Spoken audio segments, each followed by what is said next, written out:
বর্তমানে পশ্চিমবঙ্গের সবচেয়ে বড় হট টপিক হচ্ছে ঘূর্ণিঝড় ইয়াস এবং ঘূর্ণিঝড় পরবর্তী যে সমস্যাগুলি সেগুলি, এবং সেই সাথে সাথে আরও একটি ঝড়ের নাম হচ্ছে মাধ্যমিক এবং উচ্চ মাধ্যমিক, যেটা যে কোনো স্টুডেন্টসদের লাইফে একটা ঝড়েরই মতো, যেহেতু জীবনে প্রথম পরীক্ষা রয়েছে মাধ্যমিক এবং দ্বিতীয় বড় পরীক্ষা রয়েছে উচ্চ মাধ্যমিক। তো একাধিক বিষয় রয়েছে, তার মধ্যে আমরা জানি যে বহুদিন ধরে স্টুডেন্টসরা অপেক্ষা করে আছে কবে তাদের পরীক্ষা হবে, আদৌ পরীক্ষা হবে কি হবে না, তার জন্য সবাই মুখ্যমন্ত্রীর দিকে মুখাপেক্ষী হয়ে বসেছিলেন।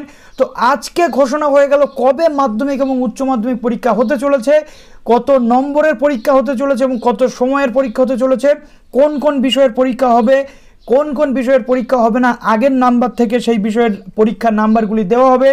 তো জানিয়ে দিচ্ছে এবং কোথায় পরীক্ষা হবে অবশ্যই সেটা জানাবো এই ভিডিওতে। তো তার জন্য যারা এই চ্যানেলে নতুন আছেন অবশ্যই চ্যানেলটিকে সাবস্ক্রাইব করে বেল আইকনটি প্রেস করে দিন, কারণ এটা এই মুহূর্তে সবচেয়ে বিগ ব্রেকিং আপডেট। তো চলুন ভিডিওটি শুরু করা যাক। প্রথমে আমরা চলে যাব আজকের যে আপডেটটি, সেই আপডেটটিতে দেখুন কি বলা হয়েছে। মমতা অন মাধ্যমিক অ্যান্ড এইচএস এক্সাম, মাধ্যমিক এবং উচ্চ মাধ্যমিকের নির্ঘণ্ট ঘোষণা মমতার। জুলাই আগস্টে রাজ্যেরও পরীক্ষা রয়েছে, সেটা কি পরীক্ষা সেটা অন্য বিষয়। মাধ্যমিক ও উচ্চ মাধ্যমিক পরীক্ষার নির্ঘণ্ট জানিয়ে দিলেন মমতা বন্দ্যোপাধ্যায়, কবে কোন পরীক্ষা এবার আমরা বিস্তারিত জানবো। সমস্ত জল্পনার অবসান, রাজ্যে করোনা পরিস্থিতির মধ্যে মাধ্যমিক এবং উচ্চ মাধ্যমিক পরীক্ষার ভবিষ্যৎ নিয়ে জল্পনা ছিলই।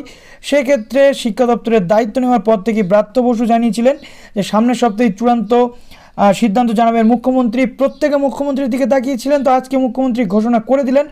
সেই অনুযায়ী এদিন নবান্নের সাংবাদিক বৈঠক করে মমতা বন্দ্যোপাধ্যায় জানালেন জুলাইয়ের শেষ সপ্তাহে হবে উচ্চ মাধ্যমিক।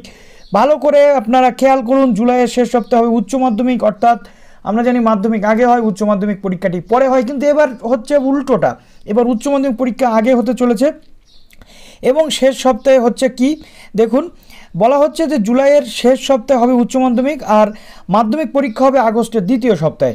আর দুটি ক্ষেত্রেই শুধুমাত্র অত্যাবশ্যকীয় যে বিষয় রয়েছে সেই বিষয়ের পরীক্ষা নেওয়া হবে। যেহেতু উচ্চ মাধ্যমিক পরীক্ষার ক্ষেত্রে পড়ুয়াদের নানা স্তরে ভর্তির বিষয় থাকে, যেমন ধরুন কলেজ রিলেটেড ভর্তি থাকে, জয়েন্ট এন্ট্রান্স দেওয়ার থাকে এবং সর্বভারতীয় ক্ষেত্রে উচ্চ মাধ্যমিকের পরেই কম্পিটিশনের জায়গা চলে আসে। তো তাই উচ্চ মাধ্যমিক পরীক্ষাটি আগে নেওয়া হচ্ছে যাতে স্টুডেন্টসদের সমস্যা না হয় এই জায়গাগুলোতে ভর্তি হতে বা এন্ট্রান্স এক্সামগুলো দিতে। এর জন্য অবশ্যই মুখ্যমন্ত্রীকে ধন্যবাদ। মাধ্যমিক ও উচ্চ মাধ্যমিক পরীক্ষার ভবিষ্যৎ নিয়ে ছাত্রছাত্রীদের আগামী সপ্তাহের শেষ পর্যন্ত অপেক্ষা করতে হবে, এমনটাই জানিয়েছিলেন ব্রাত্য বসু। গত সপ্তাহে মাধ্যমিক ও উচ্চ মাধ্যমিক পরীক্ষার যাবতীয় বিষয় নিয়ে বৈঠক করেন শিক্ষামন্ত্রী। বৈঠকে তিনি মধ্যশিক্ষা পর্ষদ এবং উচ্চ মাধ্যমিক শিক্ষা সংসদের সভাপতিদের জানান আগামী সপ্তাহের শেষের দিকে রাজ্য সরকার সিদ্ধান্ত জানাবে, তবে করোনা পরিস্থিতির উপর নির্ভর করবে পরীক্ষার ভবিষ্যৎ। সাংবাদিক সম্মেলন করে শিক্ষামন্ত্রী জানান সংক্রমণ কমলেই পরীক্ষা নেওয়া হবে। এদিন মুখ্যমন্ত্রীও জানান যে কোভিড বিধি মেনেই কিন্তু এই পরীক্ষা নিতে হবে। মাধ্যমিক পরীক্ষা নেওয়া হবে নিজের স্কুলেই, কিন্তু সেখানেও সম্পূর্ণরূপে কোভিড প্রোটোকল মেনে চলতে হবে, অর্থাৎ নিজের স্কুলেই পরীক্ষা হবে বন্ধু তোমাদের। আর দুটি ক্ষেত্রেই পরীক্ষার সময়সীমা 3 ঘন্টা থেকে কমিয়ে 1.5 ঘন্টা করা হচ্ছে, অর্থাৎ তোমাদের যে 3 ঘন্টার পরীক্ষাগুলি ছিল সেগুলি 1.5 ঘন্টায় পরীক্ষা হবে। মমতা এদিন বলেন গোটা দেশের মধ্যে আমরাই প্রথম যারা পরীক্ষার দিনক্ষণ ঘোষণা করলাম। ছাত্রছাত্রীদের ভবিষ্যতের কথা ভেবেই আমাদের এই সিদ্ধান্ত নিতে হচ্ছে। এর জন্য মুখ্যমন্ত্রী এবং তার গোটা শিক্ষা প্যানেলকে আমরা স্বাগত জানাচ্ছি, ধন্যবাদ জানাচ্ছি।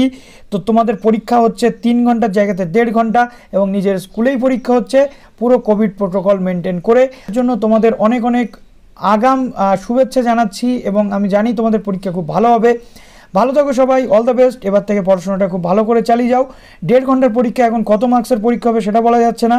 কলেজের ক্ষেত্রে আমরা দেখেছি যে 1.5 ঘন্টার পরীক্ষা মানেই বা 4 ঘন্টা থেকে 2 ঘন্টা হয়েছে মানেই সেটা কিন্তু 50% পরীক্ষা হয়েছে, সেটা হয় কিনা সেটাও কিন্তু তোমাদের দেখার। ভালো থাকো সবাই, অল দ্য বেস্ট।